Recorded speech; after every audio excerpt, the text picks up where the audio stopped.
Okay, we're going to go through Matthew 13 through 16, which is quite a bit, but I think we're going to make it through tonight. But this is the second half of Jesus' ministry, and he changes, and his main focus is on teaching the disciples, not so much teaching the crowds. Before, he was offering the kingdom to the crowds, and now he's focusing on the disciples, and he's kind of restricting his miracles that he does, and only does it with people who have faith, basically, and most of them are outside of the Jewish area. And so 13 has got several parables in it, and it's kind of the parable chapter. And now he's going to speak in public, mainly in parables, and mostly to the disciples, going through the parables. And these are all prophetic. And what I figured out, mostly from Dr. Fruchtenbaum, is that what he calls these are the mystery kingdom, which there are different kingdoms, but now he's going to talk about the mystery kingdom. And Paul talked about the mystery age, which was the church age, because none of the prophets knew about it. And it was a mystery to them. And so he says that he's going to be ruling in the hearts of believers during the church age. And so that is the mystery kingdom, is what he's going to call it. So parables, these then are the three purposes of his parabolic method of teaching: to give more light and understanding to the disciples, to hide that light from the unbelieving crowd, and to fulfill prophecy, thereby proving his messiahship. So he's going to start off here in chapter 13. That same day, Jesus went out of the house and sat by the lake. Such large crowds gathered around him that he got into a boat and sat in it, while all the people stood on the shore. Then he told them many things in parables, saying, a farmer went out to sow his seed. As he was scattering the seed, some fell on the path, and the birds came and ate it. Some fell on the rocky places where it did not have much soil. It sprang up quickly because the soil was shallow. But when the sun came out, the plants were scorched, and they withered because they had no root. Other seeds fell among the thorns, which grew up and choked the plants. Still other seeds fell on good soil, where it produced a crop 100, 60, or 30 times what was sown. Whoever has ears, let him hear. So he's using this parable, and he's going to explain it a little bit here. And so it's going to be spreading the gospel during the mystery kingdom, is basically, and Jesus will explain it to his disciples. Verse 10, the disciples came to him and asked, why do you speak to the people in parables? This was a new thing. He replied, because the knowledge of the secrets of the kingdom of heaven have been given to you, but not to them. And I think it's the kingdom of the ministry is what he's going to be talking about. Whoever has will be given more, and they will have an abundance. Whoever does not have, they will not, what they have will be taken from them. This is why I speak to them in parables. Seeing though they do not see, hearing they do not hear or understand, in them is fulfilled the prophecy of Isaiah. Long quote here. You will be ever hearing but never understanding. You will be ever seeing but never perceiving. For this people's heart has become callous. They hardly hear with their ears, and they close their eyes. Otherwise they might see with their eyes, ears, and their ears, understand with their hearts, and turn, and I will heal them.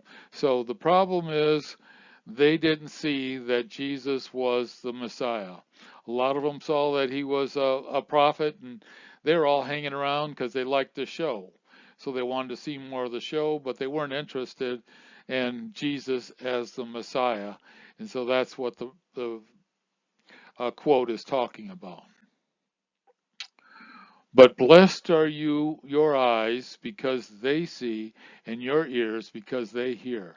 For I truly tell you, many prophets and righteous people long to see what you see, but did not see it, and hear what you hear, but did not hear it. The prophets all talked about it, and they longed to be here, and so they don't realize how fortunate they were.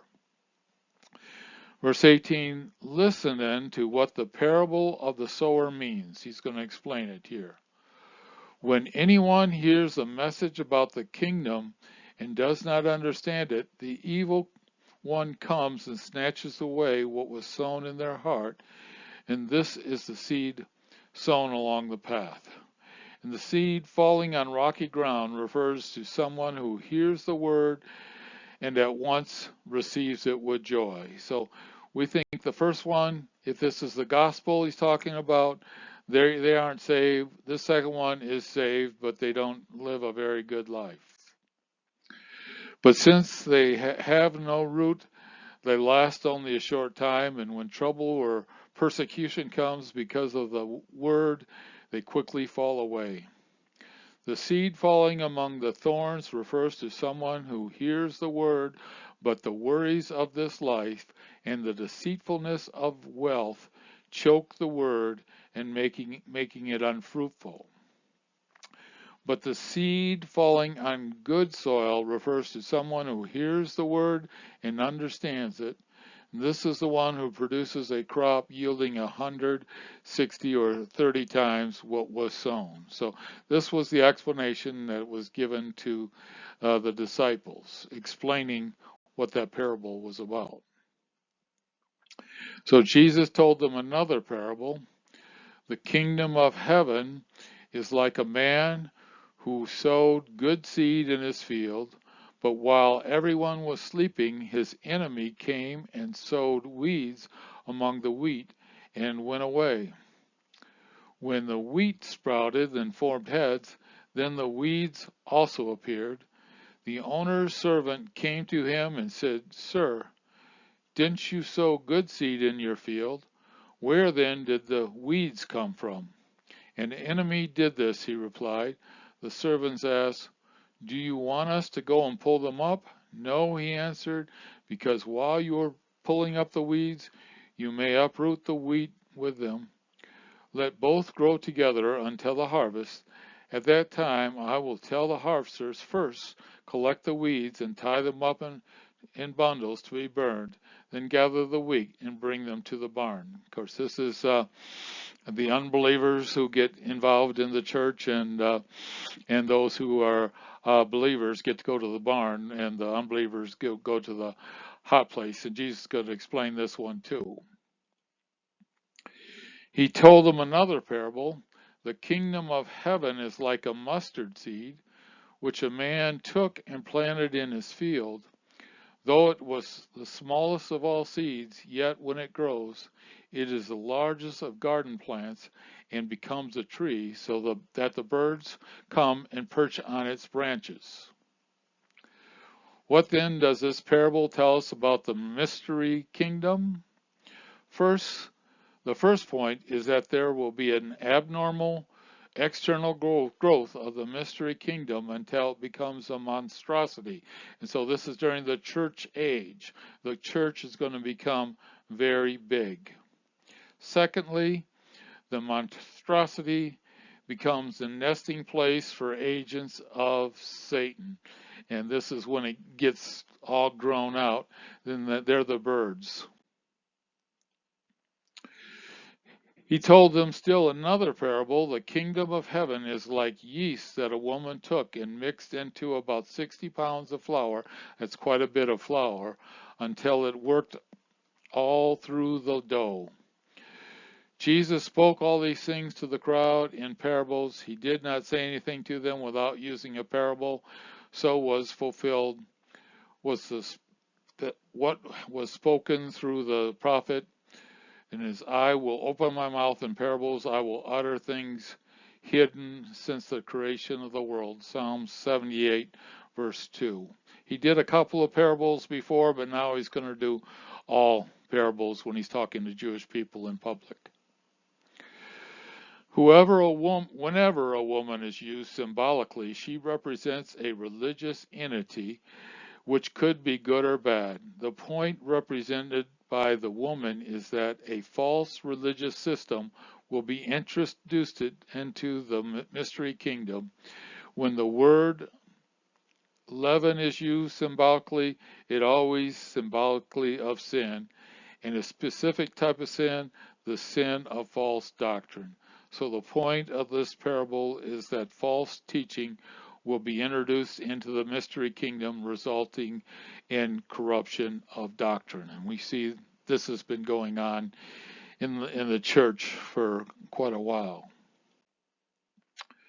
Then he left the crowd and went into the house. His disciples came to him and said, "Explain to us the parable of the weeds in the field." So this is the second parable that he get, and they want to get some insight on that. And he answered, "The one who sowed the good seed is the Son of Man," and that's Jesus, of course. "The field is the world, and the good seed stands for the people of the kingdom. The seeds are the people of the evil one. And the enemy who sows them is the devil. The harvest is at the end of the age, and the harvesters are the angels.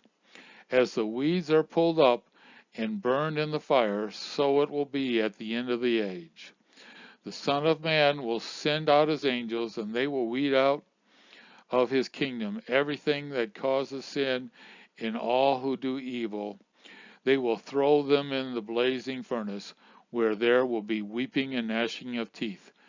And then the righteous will shine like the sun in the kingdom of their Father. Whoever has ears, let him hear."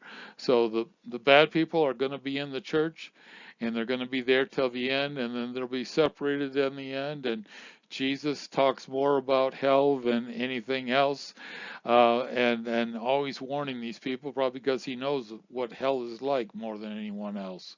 And anyway, you're going to shine in heaven. We're going to be filled with the glory of God. We're going to be filled with the joy of God. We're going to be filled with the happiness of God, with the pleasure of God. We're going to be perfectly filled and perfectly fulfilled in heaven. 44, the kingdom of heaven, which is the mystery kingdom, again, is like treasure hidden in a field. When the man found it, he hid it again, and then in his joy, he sold all that he had and bought that field. Again, the kingdom of heaven is like a merchant looking for fine pearls. When he found one of great value, he went away and sold everything he had and bought it. What then does this parable tell us about the mystery kingdom? Jesus the Messiah found his treasured possession, Israel, hidden in the world. So in the Old Testament, Israel is referred to like 6 times as the Yahweh's treasure. So he finds them, and from joy over his treasure, he purchased the whole world with his own life by dying on the cross. In the process, he got fine pearls, which represents the Gentiles.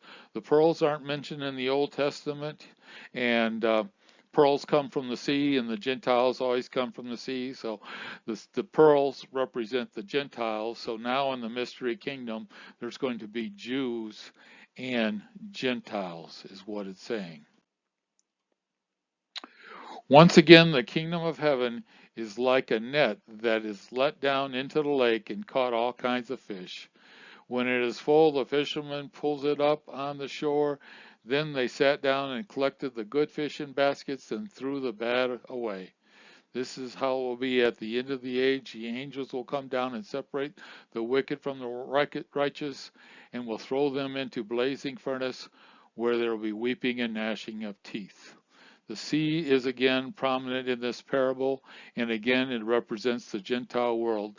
So the net is gathering Gentiles.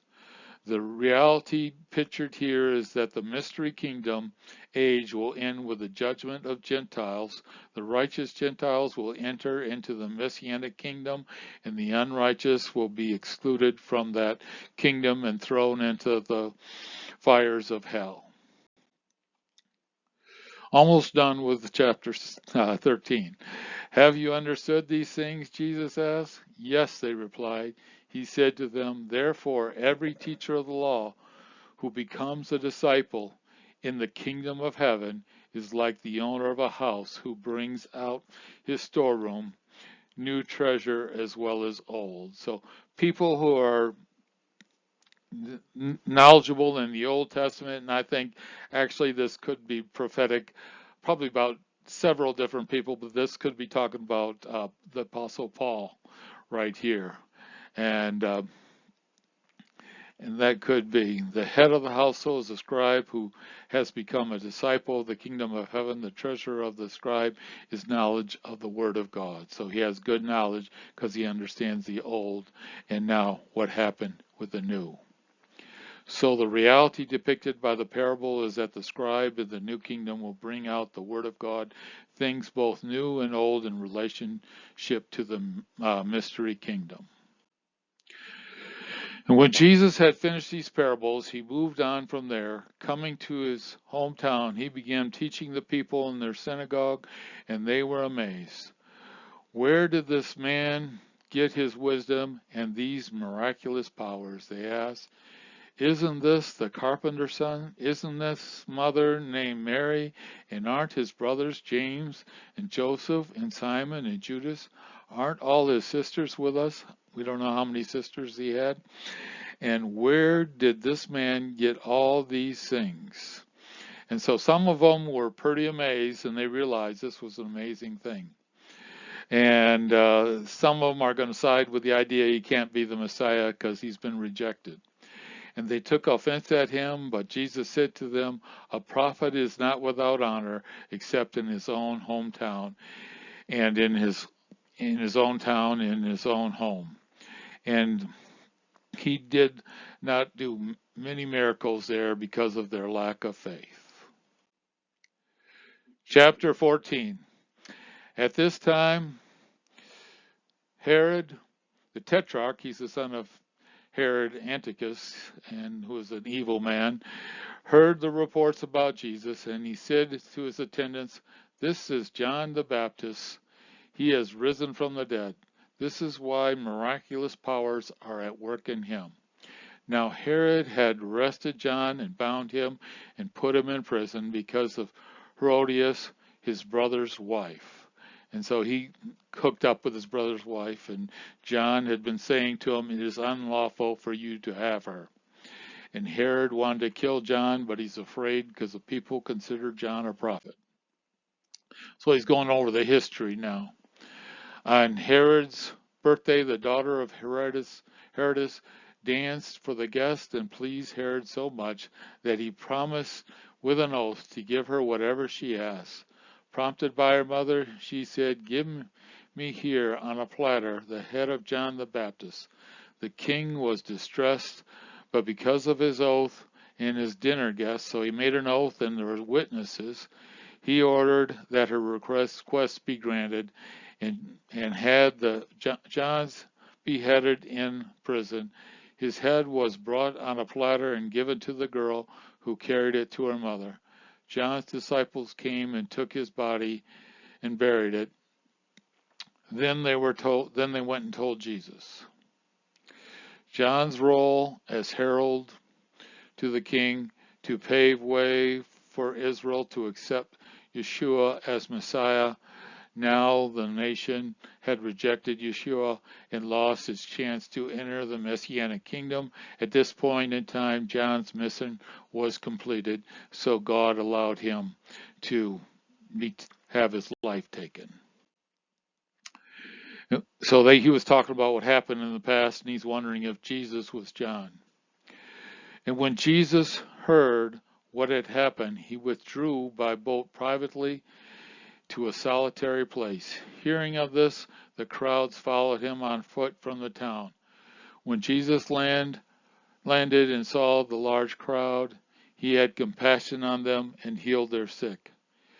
As evening approached, his disciples came to him and said, "This is a remote place, and it's already getting late. Send the crowds away so they can go to the villages and buy themselves some food." Jesus replied, "They do not need to go away. You give them something to eat." "We have here only 5 loaves of bread and 2 fishes," they answered. "Bring them here to me," he said, and he directed the people to sit down on the grass. Taking the 5 loaves and the 2 fish, and looking up to heaven, he gave thanks and broke the loaves.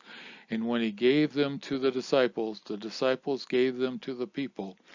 They all ate and were satisfied, and the disciples picked up 12 basketfuls of broken pieces that were left over. The number of those who ate was about 5,000 men, besides women and children, so there could have been upwards of 20,000 people there. And so this was probably a fulfillment of the idea. Everybody thought that the Messiah would bring manna again from the heaven, and this was a way that this was bread from God, similar to manna. And all 4 Gospels include this miracle, so it was a very important miracle that a lot of people saw. Immediately Jesus made the disciples get into the boat and go ahead of him on the other side while he dismissed the crowd. After he had dismissed them, he went up on a mountainside by himself to pray.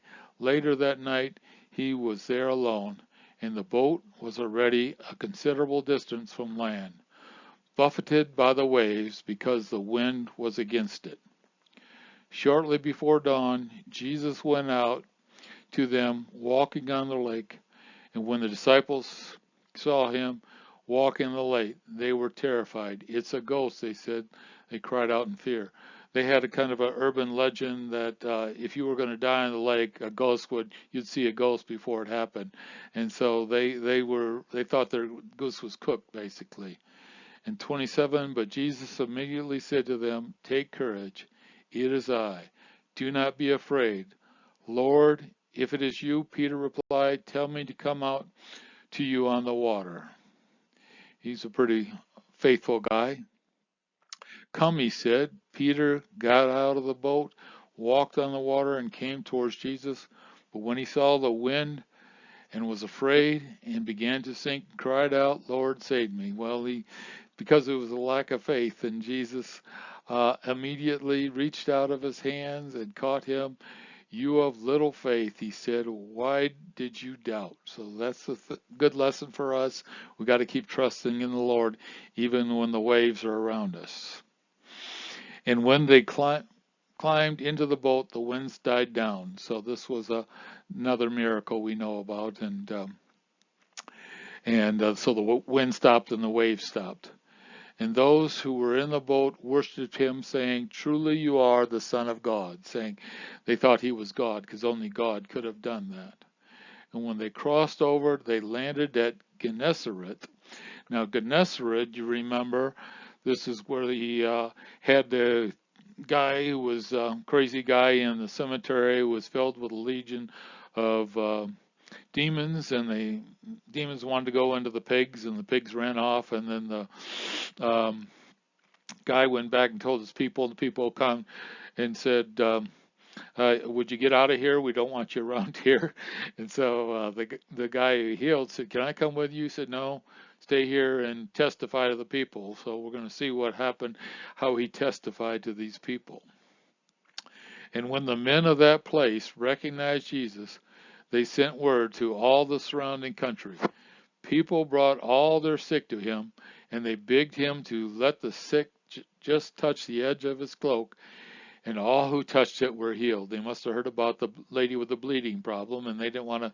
They were Gentiles over there, and they didn't want to bother Jesus. But just let me touch your edge of your cloak, and so they were healed. Chapter 15. Then some Pharisees and teachers of the law came to Jesus from Jerusalem and asked, Why did disciples break the tradition of elders? So they had certain rules, and they weren't following their rules, but their rules were not in the Bible. They don't wash their hands before they eat, and they had a whole ritual that they would go through, involved washing of the hands. And Jesus replied, and why do you, let's see, why do you break the commandment of God for the sake of your tradition? So he's going to point out a problem that they have. They actually have broken the commandments. For God said, honor your father and mother, and anyone who curses their father and mother is to be put to death. But you say that if anyone declares that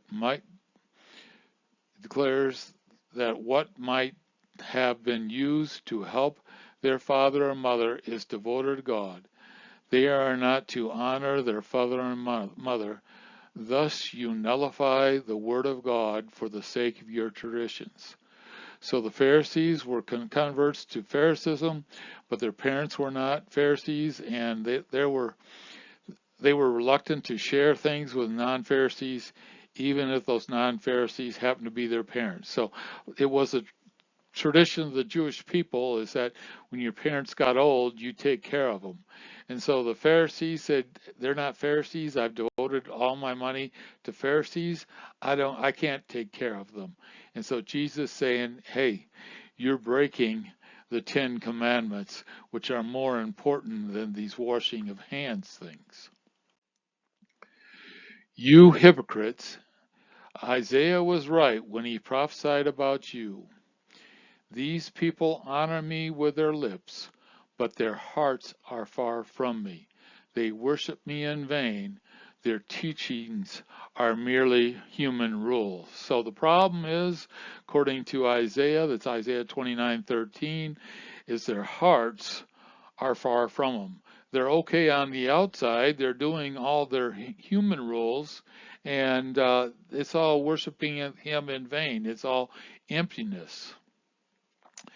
In verse 10, Jesus called a crowd to him and said, listen and understand.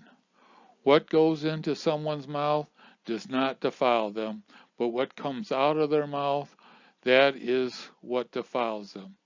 Then the disciples came to him and asked, do you know that the Pharisees were offended when they heard this? He replied, every plant that my heavenly Father has not planted will be pulled up by its root. Leave them, they are blind guides. If the blind lead the blind, both will fall into the pit. They're going to the bad place. So he's talking about the heart here.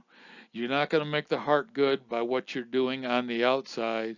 You make the heart good by what your thoughts are, what you're trusting in your soul. And that's what makes you good on the inside.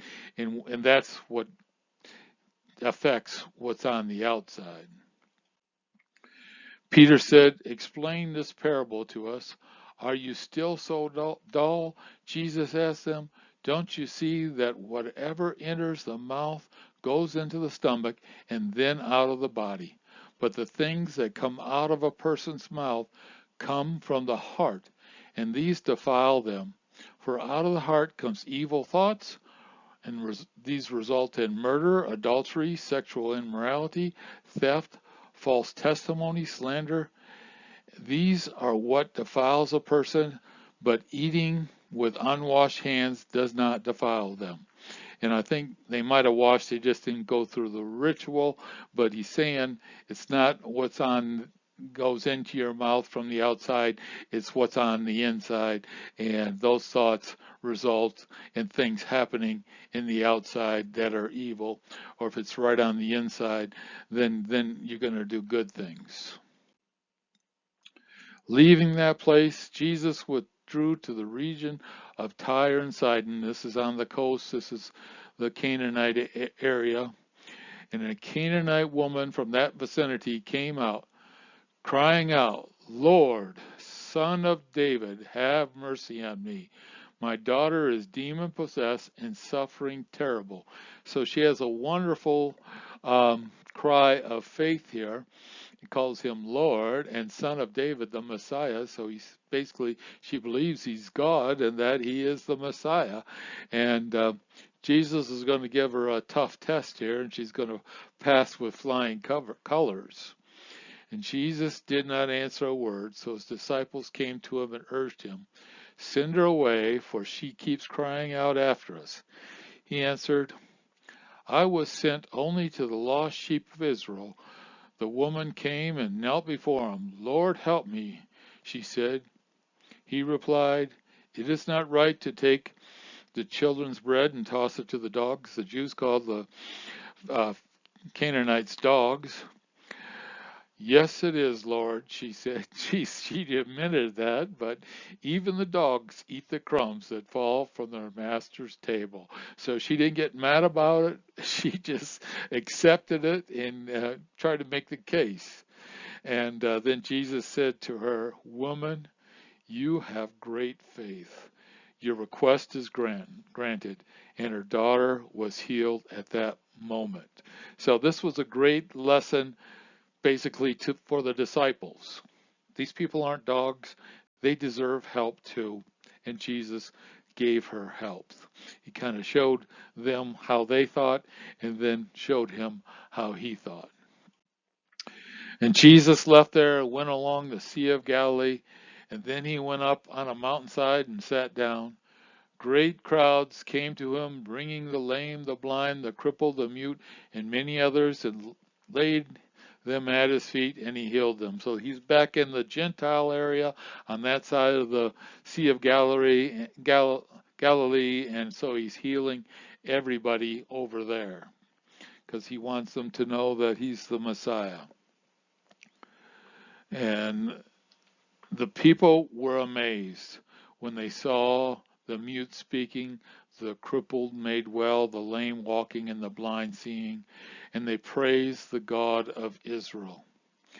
And Jesus called the disciples to him and said, I think they praised Jesus as the God of Israel. "I have compassion for these people. They have already been here with me for 3 days and have nothing to eat. I do not want to send them away hungry, or they would may collapse on the way." His disciple answered, "Where could we get enough bread in this remote place to feed such a crowd?" "How many loaves do you have?" Jesus asked. "7," they replied, "and a few small fish." And he told the crowd to sit down on the ground, and they took the 7 loaves and the fish, and when he had given thanks, he broke them and gave them to the disciples, and they in turn to the people. They all ate and were satisfied. Afterwards, the disciples picked up 7 basketfuls of broken pieces that were left over. And the number of those who ate were 4,000, besides women and children. And after Jesus had sent the crowd away, he got in the boat and went to the vicinity of Magadan. So I think these Gentiles, they were given the miracle of the manna, and I think all these people were converted by the demon-possessed guy possessed of the legion. Chapter 16, we made it to the last chapter with plenty of time. And the Pharisees and the Sadducees came to Jesus and tested him by asking him to show a sign from heaven. They weren't happy with all the miracles that he's done. They wanted a big sign. And it doesn't matter. They wouldn't believe he was the Messiah. I guess maybe they're hoping that he'd come on the clouds like he's going to when he comes at the end of the tribulation. He replied, "When evening comes, you say, 'It will be fair weather, for the sky is red.' In the morning, 'Today it will be stormy, for the sky is red and overcast.' You know how to interpret the appearance of the sky, but you cannot interpret the signs of the time. A wicked and adulterous generations look for a sign, but none will be given it except the sign of Jonah." Jesus then left them and went away. So they're looking for a sign, and he said, hey, you've been given plenty of warnings. It's all these prophecies he's talking about that have been fulfilled, and everything's coming together just as had been prophesied. And Jesus said, you weren't able to see that. And he's going to give them the sign of Jonah, which I believe he's going to do it when he rises from the dead after 3 days, but also with Lazarus. He's going to do it again in the tribulation with the 2 witnesses that are going to be raised from the dead. And so I think that also Matthew's the only one who mentions it, but there's going to be a few people after the resurrection of Jesus that come out of the grave, and I think they were just people who died in the last 3 days who came out, and it wasn't people from ancient times or anything, but that was another sign of Jonah that Jesus gave. We'll see about that later on. And when they came across the lake, the disciples forgot to take the bread. Be careful, Jesus said to them. Be on your guard against the yeast of the Pharisees and the Sadducees. They discussed this among themselves and said, it is because we didn't bring the bread. That's what they assumed that he's saying. Aware of their discussion, Jesus said, you of little faith, why are you talking among yourselves about having no bread? Do you not understand? Don't you remember the 5 loaves for the 5,000 and how many basketfuls you gathered, or the 7 loaves for the 4,000 and how many basketfuls you gather? How is it you don't understand that I was not talking about bread? Be on your guard against the yeast of the Pharisees and the Sadducees. So yeast, of course, is the sinfulness of the Pharisees and the Sadducees. He says, don't worry about bread, worry about the sinfulness. And they understood that he was not telling them to guard against the yeast used in bread, but against the teaching of the Pharisees and Sadducees. And when Jesus came into the region of Caesarea Philippi, now Caesarea Philippi is in the northern part of, it's quite far north of the Sea of Galilee. And I was there one time, and it's a big cliff, and there's a kind of a cave at the bottom that a river used to run through, and I think a river ran through it at the time of Jesus. About 100 years ago, there was a earthquake and the river stopped, so you can see it there. And it's a real big cliff, probably 300 feet high. And he asked his disciples, who do you say the Son of Man is? They replied, some say John the Baptist, others say Elijah, still others, Jeremiah, or one of the prophets. So they recognized him as prophets having supernatural power from God, but they didn't recognize him as the Messiah. But what about you, he asked. Who do you say I am? Simon Peter answered, you are the Messiah, the Son of the living God. So he's got it that Jesus is the Messiah, and that he is God. Jesus replied, blessed are you, Simon, son of Jonah, for this was not revealed to you by flesh and blood, but my Father in heaven. I tell you that you are Peter, that's Petros, a small stone, and on this rock, Petra, a huge rock, I will build my church, and the gates of Hades will not overcome it. So this is a big problem. The Roman Catholic Church says, well, this says that Peter is the first pope. He's the one that they built the church on. But actually, it's a small stone. He's talking about small stone that was chipped from a big stone. And so the rock is feminine and a huge stone. Peter is masculine, so they can't be talking about each other. And so actually, it's talking about Jesus, the Messiah, the Son of God, is going to be this rock that the church is going to be built on, and the gates of Hades will not overcome it. So we're not going to go to the bad place that Jesus likes to talk about. I will give you the keys of the kingdom of heaven. and that's talking, it seems like, specifically to Peter. Whatever you bind on earth will become bound in heaven. Whatever you loose on earth will be loosed in heaven. Then he ordered disciples not to tell anyone he was the Messiah. They're no longer talking about his Messiahship. Now he's working on preparing them for after he's gone. So Peter had the keys, which meant he was responsible for opening first to the Jews. He fulfilled that in Acts 2, where he started preaching to and had the 3,000. Then to the Samaritans, he fulfilled it in Acts 8, and started with the Samaritans. And then to the Gentiles, he fulfilled it in Acts 10. When they weren't speaking in tongues, then he went there and he opened the keys. So I think this was all fulfilled. Nobody else has the keys. Peter was the only one that has the keys. From that time on, Jesus began to explain to his disciples that he must go to Jerusalem and suffer many things at the hands of the elders, the chief priests, and the teachers of the law, and that he must be killed and on the third day raised to life. Jesus took him aside and began to rebuke him. Never, Lord, he said, this shall never happen to you. So Peter's being brave. He said, I'm going to fight.